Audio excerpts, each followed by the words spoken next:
Joining us on the phone to discuss the host nation's preparations is the Ambassador of Equatorial Guinea to the United Kingdom, Mrs. Marie-Cruz Evuna Andeme.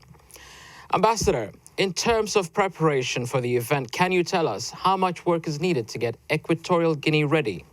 Well, for a tournament like this, it's very important to get everything ready, get everything on point, make sure that security, health issues are all taken into consideration. And we're working actually on that as we're speaking.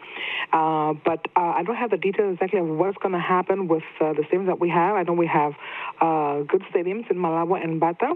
There are other two provinces that I guess are going to need some work to be done on those two stadiums, but nothing that we cannot surpass, nothing that we cannot work on. The Confederation of African Football has sent over delegates to help with the planning and organization. Were there any specific areas you were looking for CAF's assistance? Well, the two things I just pointed to you earlier before, the ones in Mongomo and I think in Ebinayong, are a little bit small in size. So we'll see what we're going to do about that. But also in terms of infrastructure, meaning roads all the way up to these stadiums, there's not a problem with that. It's just a problem of finding out how we can accommodate so many people to these small stadiums for the time being. But I'm sure that the technical people are working on it, the government is working on it, and I'm sure we're going to find a solution, pretty soon. Now, regarding safeguarding people's general health, what measure have you put in place to deal with the surge of people coming into the country? Yes, when the outbreak of Ebola, the Ebola virus, happened early this year, my government already took considerable measures to try to control the entrance of this virus into the country. We were going to host at that time in June 2014 the African Union Summit, so we put a lot of measures in place, and we have continued to do so as the outbreak and as the problem was being expanded in the region.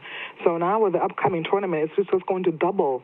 We're going to have more tents. We're going to have more personnel, medical personnel, nurses at the airport, checkpoints, especially at the airport. These little lasers and these little thermometers that they use when people arrive at the airports are going to be, of course, utilized again to make sure that people are taken care of, that they are sort of screened before they get into Equatorial Guinea. And we're pretty confident because since the outbreak until now, touch wood, we haven't had any case of Ebola, and we don't think it's going to be otherwise. Ambassador, can you tell us what the mood is like back at home about hosting such a prestigious event?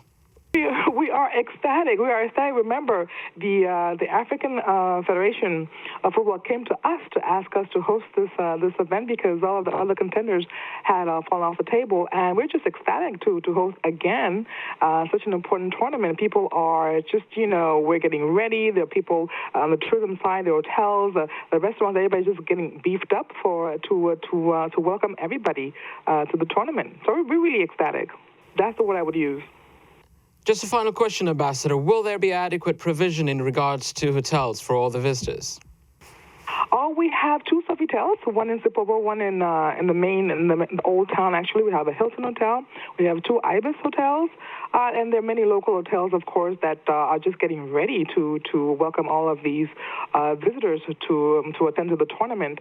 And of course, restaurants all over the place: Italian restaurants, French restaurants. There's no American restaurant for the time being, but we have other local restaurants with wonderful African food to dish out to visitors. Okay, Ambassador Evuna Andeme, thank you for speaking to Sports News Africa.